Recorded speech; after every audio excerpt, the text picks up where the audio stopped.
Hey guys. How you doing? Pretty good. How myself?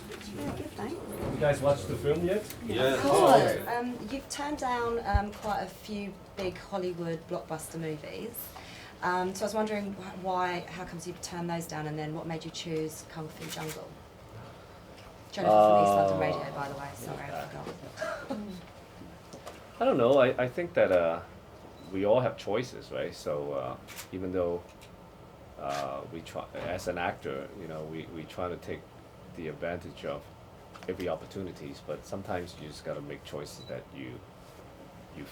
is from your heart, right? So when I turn them down, obviously, for various reasons, sometimes it's not necessarily from a business point of view, but it's just from just having that feeling of you wanted to do that project or not. Because when you make a movie, you actually spending a few months of your life in the projects. You want to make sure that you're happy with that. So that's probably why some of these projects that I turned down. Those were the reasons why I turned it down. For this one, I know Teddy. Teddy's a good friend, and we did a movie together 5 years ago, Bodyguards and Assassins, and when he came and told me about the story, I thought it was a really refreshing idea to combine kung fu and kind of like a mysteries, thriller, suspense, and I thought, that's something that I've never done before, so why not, and also it was challenging, and I spent a lot of times thinking, how can I action direct my colleague actors, Wang Baoqiang. That was the most motivating elements of me wanting to do this film, rather than, I acted in many films and played different roles. So for me, I try to do the best job possible in this film, like my previous films. But it was more action directing Wang Baoqiang. That was very, I had a lot of passion, and I wanted to do it. I wanted to be able to bring that side of him and make that happen. And as it turns out, that everybody was really surprised and happy with the result. I actually sent messages to Wang Baoqiang. By the way, unfortunately, he couldn't be with us in London this time, but I think that he should feel very proud of his work. I just wanted to say, actually, that's not the film was absolutely superb, and the word out when we got outside, because a lot of fans in there, it's one of the best things we've seen for a long time. Oh, that's great. I know you're a perfectionist. I've known you for a long time. I know you push everything, and it's always difficult in this age trying to find something new, something fresh. Yeah. You're a perfectionist. I know this from a long time, and I see you on the screen. Are you your own worst critic when you watch it back? You think I could have done this, I've done that, or all you just the time. go with All it? the time. I'm the worst you sit critic. there because it was a really fantastic performance last night. Thank you. I all the time, I always look back and say, I could have done that a little better, or that a little better. That's just, I can't change that. And that's, I try to look at it in a very positive view, because it drives me to be better every time. Like, I've been asked before, do you still have these, are you still inspired? I said, well, if I wake up one day and I said, I don't have any inspiration, then maybe it's time to hang my gloves up, But so far, every single time I step back into, we all get tired, at the end of the day, long day of working, and you feel stressed and tired, and I don't know if I want to do this.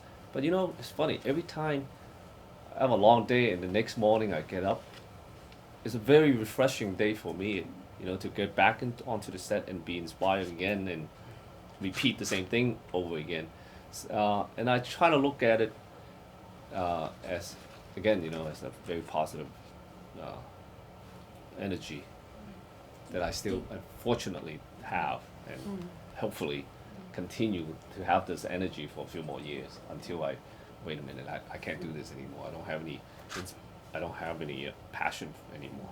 When it comes to the fight scenes, do you sort of discuss them with the director, and then, for instance, the final? I actually don't do that anymore. Okay. Actually, the director always asks me nowadays, like, what do you think? What kind of action? What kind of style? When I did Dragon Wuxia with Peter Chan, same thing. You know, he came to me. He said, "What do you think, Donnie? What do you think?" I usually bring the questions back to him. I said, "Well, what kind of movie do you want to make?" Then, you know, once I had identified the character, the story, the direction of the director, then images started to pops up in my head, and I don't think of choreography so much. That's the least I do, and I think of the overall. I think of the world of the film. The character lives in that world, then and I follow the emotion of that character. Choreography just kind of come natural.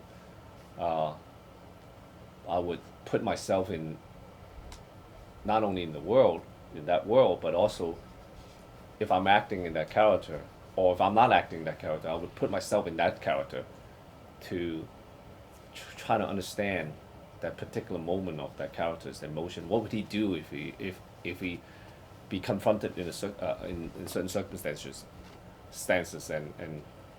and what would he do? Then the choreography just kind of come with experience, I guess, you know, with years of my experience as a martial artist, as well as making these type of film. So, like if I'm playing a cop, if I'm playing a certain type of cop, undercover or whatever cop, you know, and then and a particular scene requires this character to react certain ways, and usually these kind of images would come in my head. Oh, would he jump off the window or do this and do that? Just one thing's led to another. The scene created by itself. So what's the most memorable scene for you in the film? Memorable, probably the ending scene, you know, because we shot that scene. Actually, we shot it kind of in the beginning of the process, and knowing that we have to create that scene, and that scene is responsible of the outcome of the whole film. Because if that scene doesn't work, then the whole film doesn't work, because the whole movie was built around the finale of these two persons meeting. And as you know, Wang Baoqiang, I don't know if you know or not, some of you may or may not, right? He's very famous as a comedian actor in China. In fact, he's one of the top comedian actor, but he's not known to do action movie. So it was quite challenging, and it's quite daring to have him to play this role. And it was also very daring for me to direct him and take that responsibility and try to make that scene work. So yeah, and I believe that scene worked. So that's why I feel that. Can I just ask, how many days was it to shoot? 19 days. 19 days. It was very difficult. Well, I spent a lot of times. Well, you know all the trucks that I was using fighting the trucks. Every shot, if it didn't work, I have to turn those trucks all the way around to the other road. So that the time was being spent dealing with traffics and as you know, Hong Kong is quite busy. I can't block off two streets. Sometimes you have other trucks passing by, so I kind of wait to get a clearance on the road before I turn my own rented truck back to spot one. Second was that I had to spend almost every shot trying to bring the best out of Wang Baoqiang. Kind of like I'm his cornerman. Besides directing him, I was literally talking to him and psychologically and directing him, using different method, and spent a lot of time patiently to bring his performance into every shot and capturing these shots. So those were the times that I spent those 19 days. Can I ask, you've done a lot of martial art films, and you've done in the Crouching Tiger film coming up soon, Jet Li and Jackie Chan have both done Shaolin films. What do you think of Shaolin yourself? I appreciate all types of. As a martial artist, first of all, I appreciate all types of style. As a filmmaker, my appetite is even more vast. I mean, whatever make the film works. I'm open for it. You know, I don't have a particular Shaolin or Wing Chun or whatever, you know, but it's really depend on my character, it requires, and my instinct of having that character to display that particular style. Obviously, everybody knows when I play Manos, Yes. you know, he's the Grandmaster of Wing Chun. Of course, I can't start it. I can't do karate. You know, Yeah, of course. he's a man.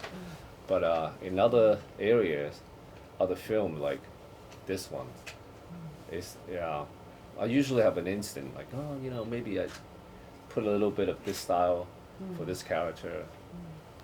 Because your martial arts style has evolved over the years. How has that come about? You started very traditional before, and I know you trained with your mum, and then now you've introduced like BJJ stuff and that. You know, I've always been open-minded as a martial artist, you know, and I always believe in a big believer of the philosophy of Bruce Lee, which was some say he's the father of MMA, right? It's because of his philosophy, how he embraced all styles. So I was always open to that then, and that's how I progress as a martial artist.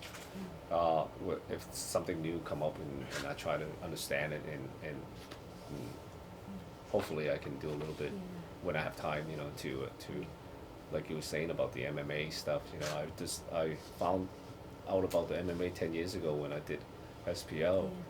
You know, actually before SPL I found out about it, and I put a little of those MMA elements into, like Twins Effects. You know, when I was the action director, I tested, you know, and see how I can apply these kind of techniques, cinematic ways, and which I did in Twins Effect, and throughout the years, as you can see, you know, I progressed as a filmmaker, and from SPL and to Flashpoints to Special Identity, the way I shoot this stuff is slightly different. I believe it's a more sophisticated.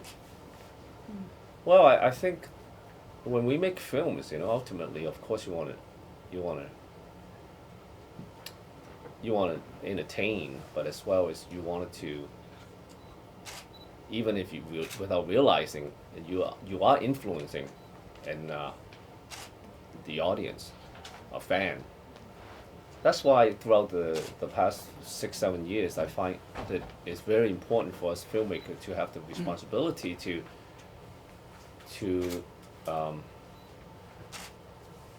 scan through the material you put in your films. And what I believe is because movie making is so powerful as a platform that we can either inspire in a positive way or in a bad way. I like to bring positive messages through my films, especially just movies like Ip Man, and then I want to continue to do so while I'm still active in the industry. What do you think of the future sorry, of can we have one last question? Kung Fu movies in Hong Kong? Because it Excuse me? seems the future of Kung Fu movies in Hong Kong, because it seems to be getting less and less. And No, you're I the don't. only I guy don't that really. makes I it, don't and- really look at it as getting less and less. I think Actually, absolutely. I think Kung Fu is. It was a very. It was a mystery decades ago. It was. It was something that is. We look at it as a novelty. Like food, right? Kung Fu is we know about it. You may have less people, maybe in Hong Kong, practicing Kung Fu, but I believe the audience understand Kung Fu and understand Kung Fu movies a lot more. Everybody know what Kung Fu is, you know. Kids knows it, and yeah, I feel there would be a better future because of the world's getting smaller, and again, you know, Kung Fu as a common ingredient in any action movies, it's just gonna get better. You're gonna see more Kung Fu in any film, not just Chinese films, right? You know Robert Downey Jr. practiced Wing Chun? Yeah. Yeah, yeah. Yes. You know that, right? Yeah. He actually called me. We spent about 30 minutes talking about other things, right, about Wing Chun. But to show you someone like Robert Downey Jr., a prime, the superstars, right? Influence millions, right? Practice Kung Fu, so what does that tell you? It tells you that there will be even a bigger platform for Kung Fu, right? Yeah, for sure. For sure. That's it, I'm afraid. Thank you very much. Thank you. Thanks.